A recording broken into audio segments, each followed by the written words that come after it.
Okay. Okay, Zilda, are you still online?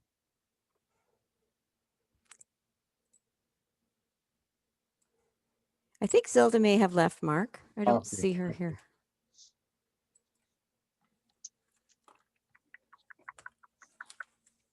How about Joey?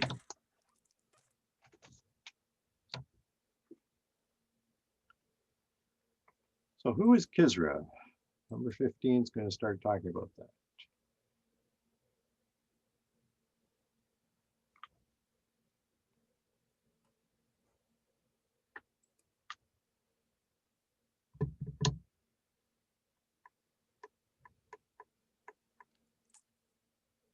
Is Joey there?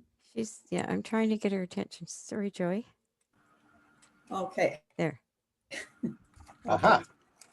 Here I am. He is represented as Moses' guide to who initiates Moses into the science of predestination.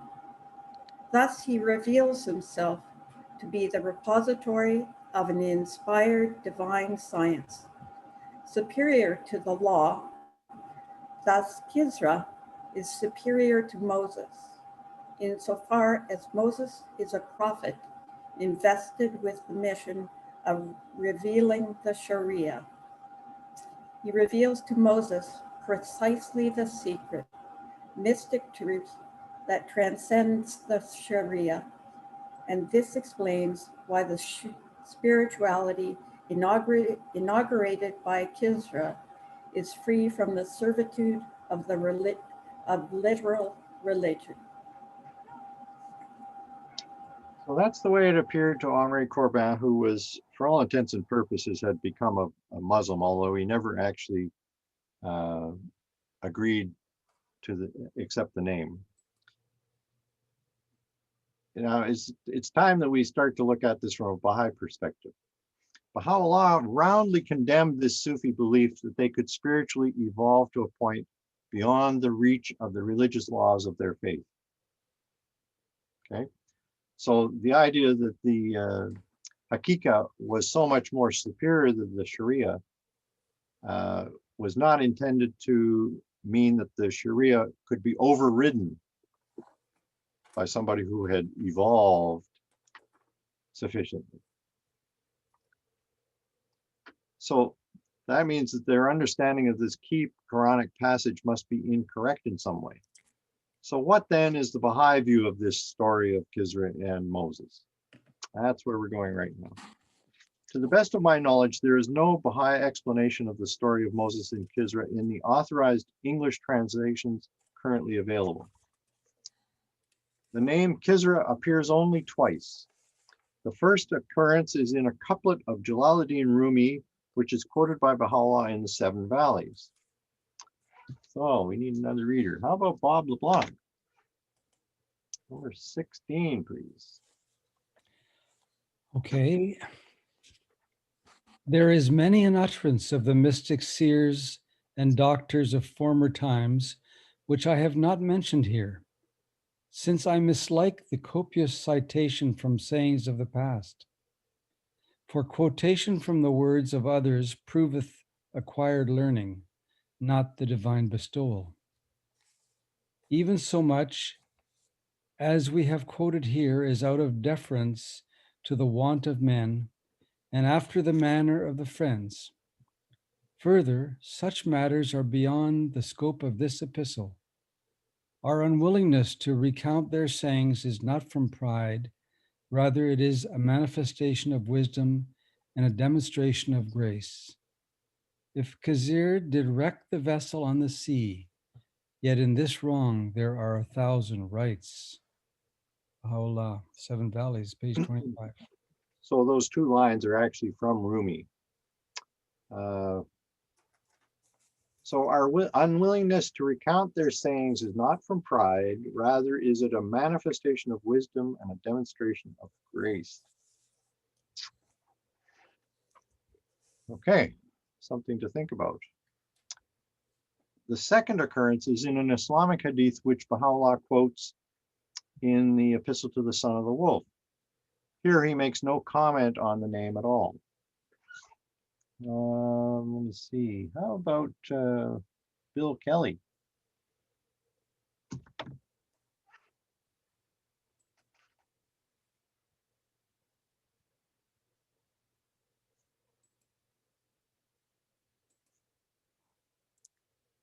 Bill is, sorry. Bill is muted. Ah. There we go. I was almost done.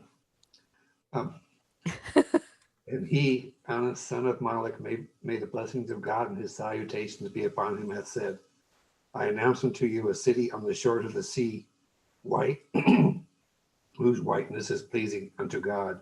Exalted be he. It is called Akka. He that hath been bitten by one of its fleas is better in the estimation of God than he who hath received a grievous blow in the path of God. And he that hath raised therein the call to prayer, his voice will be lifted up unto paradise. And he that remaineth therein for 7 days in the face of the enemy, God will gather him with Khidr, peace upon him, and God will protect him from the most great terror on the day of resurrection. And he may the blessings of God, exalted be he, and his salutations be upon him, that said, there are kings and princes in paradise. The poor of Akka are the kings of paradise and the princes thereof. A month in Akka is better than 1,000 years elsewhere. What a great story. Wow. And Khidr is mentioned, strangely enough. So beyond these two brief mentions, the only other prominent Baha'i to bring up the name is Bahia Khanum.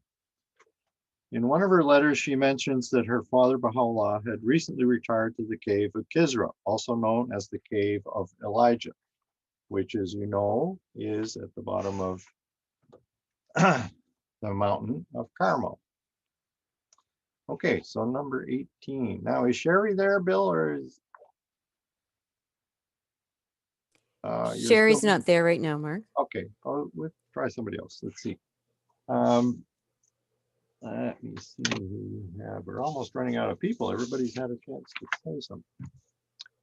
Oh, how about Nasreen? How are you feeling tonight? Do you feel like reading? Okay.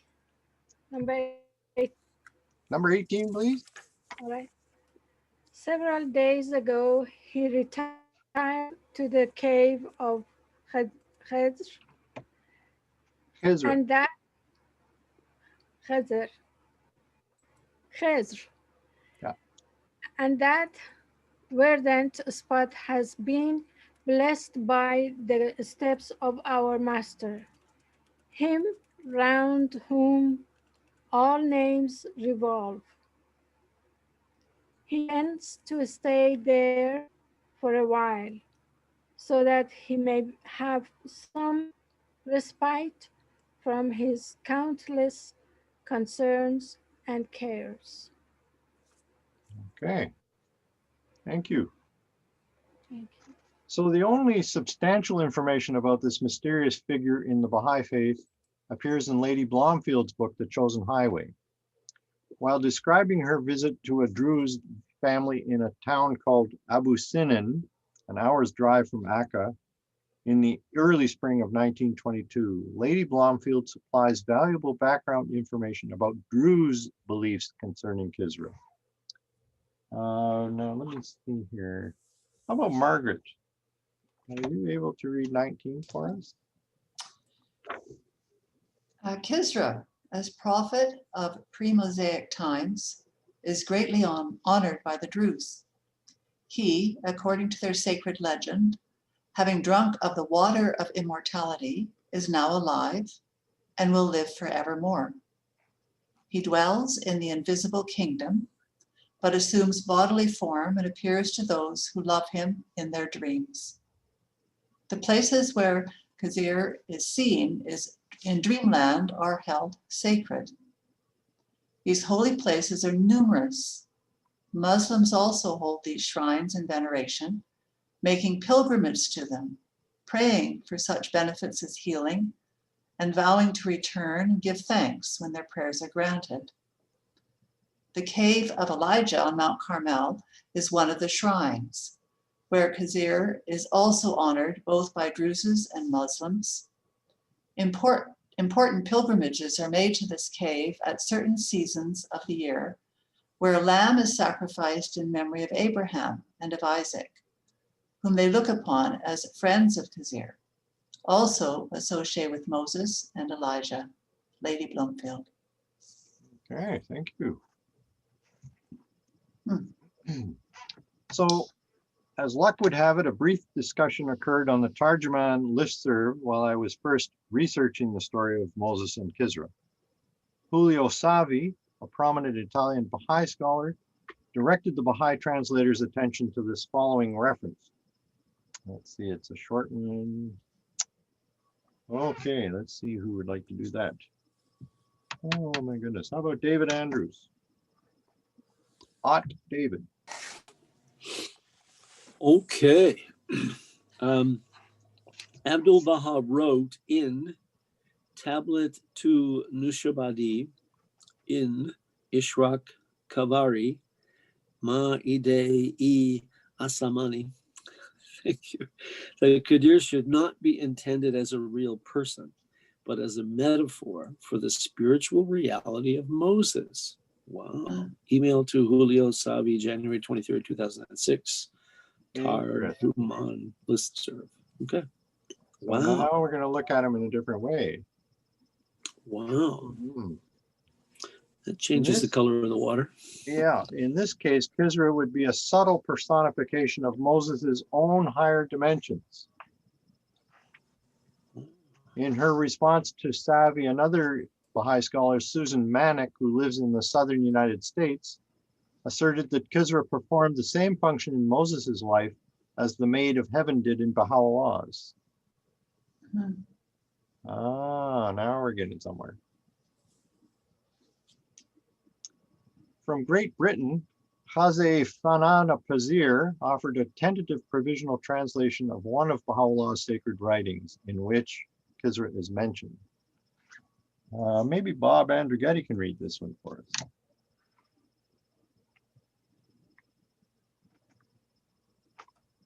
Great, can you hear me? 21. The teacher, Khidr, of the interlocutor God, Moses, was indeed the divine confirmations and assistances, which in fact are the self-same effulgences of the world of or revelation, or command. These are speaking even now. In the sublime world, they are mentioned by a name amongst names in the book of God. They were named with the name Khidr. Email from Khaze Fanan Apazir, January 23rd, to Tarjuman Listserv. Translated. So this really is starting to take it in a totally different direction, isn't it? So, although Fanan Pazir would probably be the first to admit that this translation could use polishing, the idea that Khidr was communicating guidance flowing from the world of the unseen is quite clear.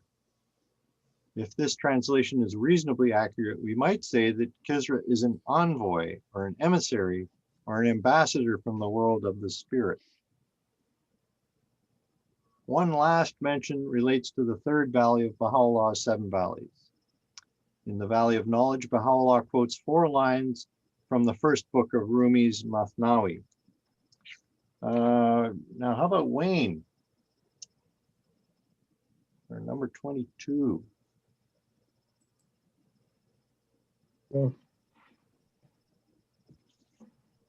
Clear from this was Moses, to all strength and light. Then thou, who hast no wing at all, attempt not flight.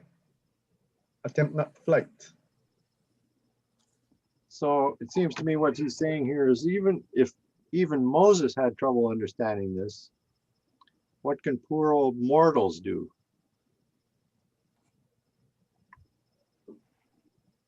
So Baha'u'llah then advises the Sheikh to follow him regardless of his own knowledge and powers, just as Moses had to follow Khidr on his spiritual journey. So the Sheikh is the one who he'd written this particular book, The Seven Valleys, to. Okay, so number 23. We're almost done, folks. How about Suzanne? Yes. If thou be a man of communion and prayer, soar up on the wings of assistance from holy souls, that thou mayest behold the mysteries of the friend and attain to the lights of the beloved. Verily, we are from God, and to him shall we return.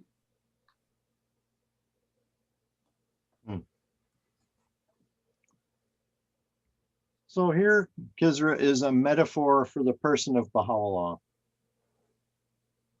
The mystics could hardly miss the implications of this advice.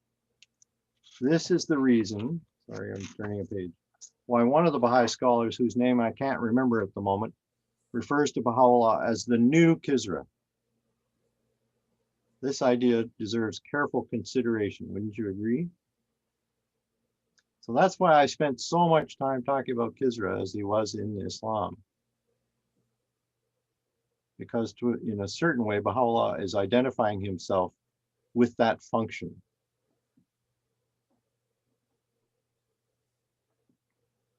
So that's the end of my thoughts on this subject so far.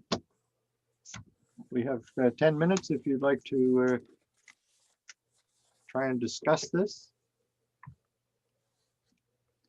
I see we've had a few chats coming on I haven't had a chance to look at. This is very difficult to do what I'm doing plus the chats.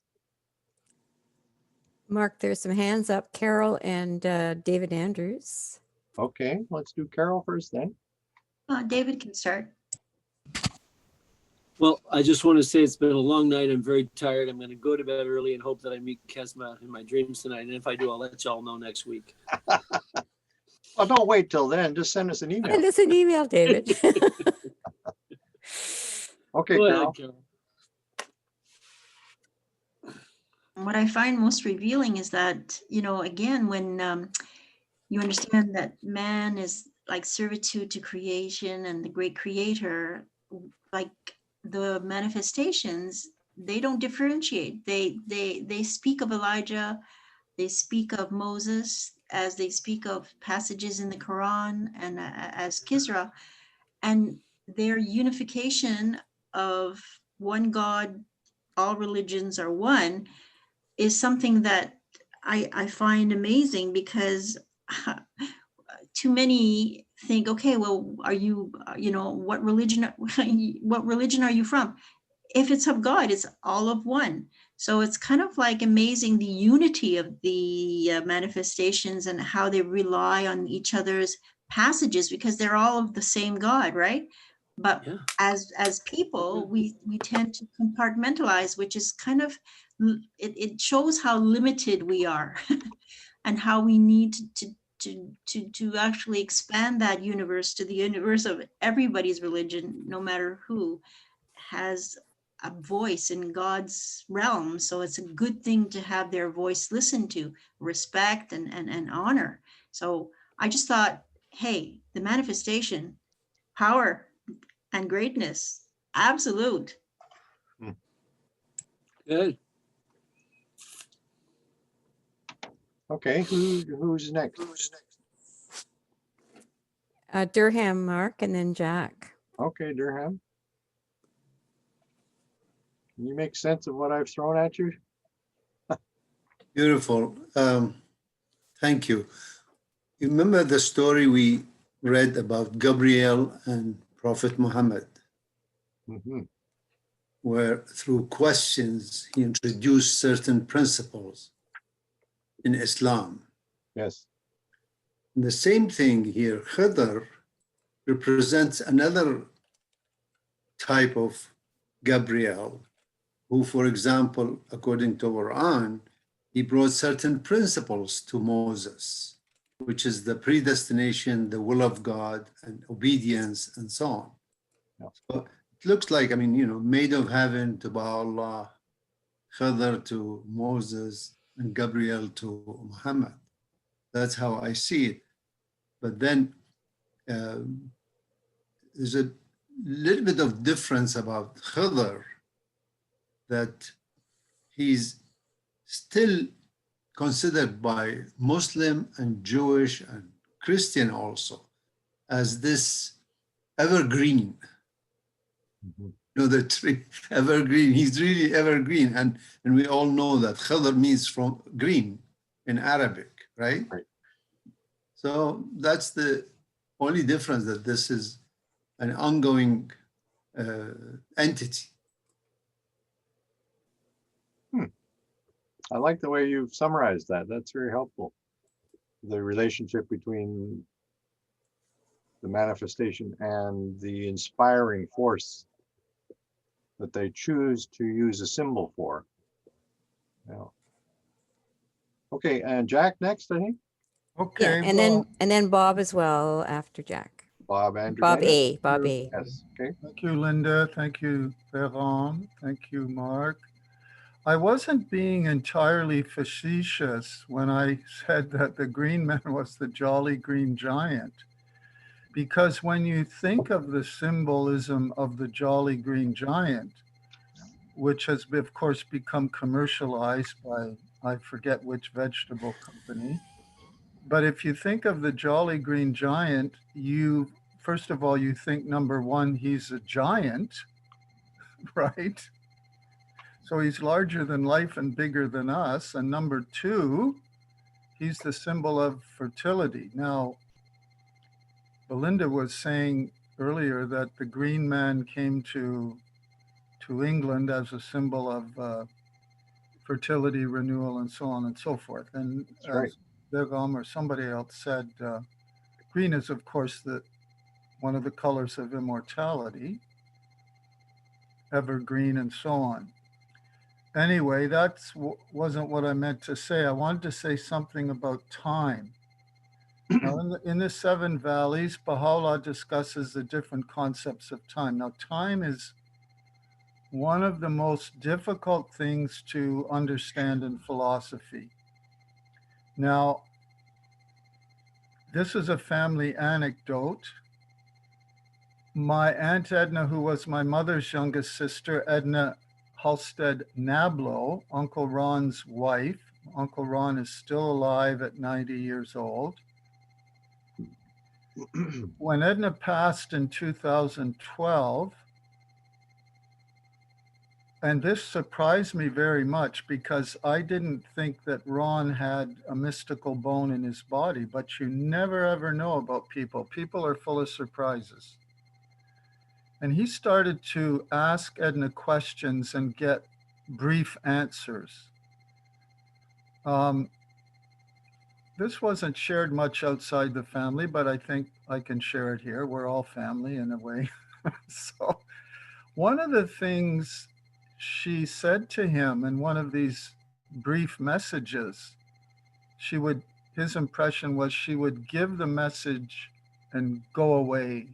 That's how it sort of worked. Go back from where she came, so to speak. So in this one message, she said to him, as Uncle Ron reported it, "You are waiting for me, but I am not waiting for you. There's no time here." It's interesting, very, very interesting. Of course, time is measured by the sun, and if there's no sun, then in eternity, there wouldn't be time. Another anecdote, back in my Baha'i youth days in Etobicoke, we had a Baha'i named Emily Roberts, who used to be a spiritualist before she became a Baha'i. Now, Emily was what you'd call a character. She was very outspoken, and she used to make these pronouncements at feasts and so on and so forth. Anyway, this one day I was asked to give a talk. I was only a young man, probably in my late teens or early 20s, at the declaration of the Bab. And so it happened to be at their house. at the Roberts home. Emily and her daughter was, I've forgotten the name, Emily's daughter. But anyway, and being a spiritualist, afterwards, she said to me, while you were giving that talk, I could see Mullah Hussein walking up and down in the room.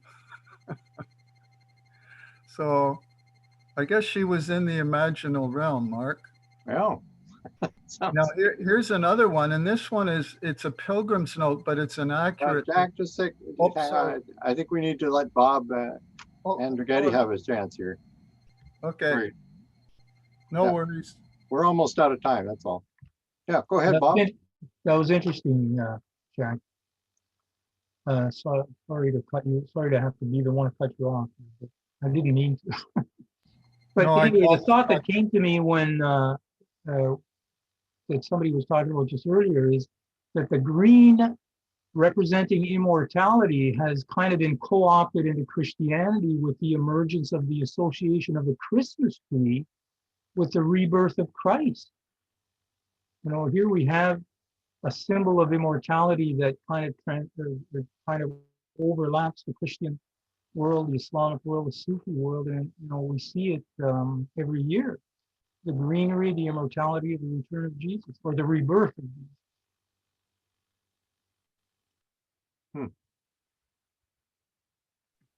Let's hear that pilgrim's note next week, Jack. Yeah, I think people are probably pretty tired by now. Sorry to be at such a level. Anyway, it had to be said. I had to get the idea across that Khidr might actually represent Baha'u'llah. So I don't think many people thought that when we started. Okay, folks, that's it. Next week, we're going to talk about what it means to be a disciple of Khidr in your own personal life.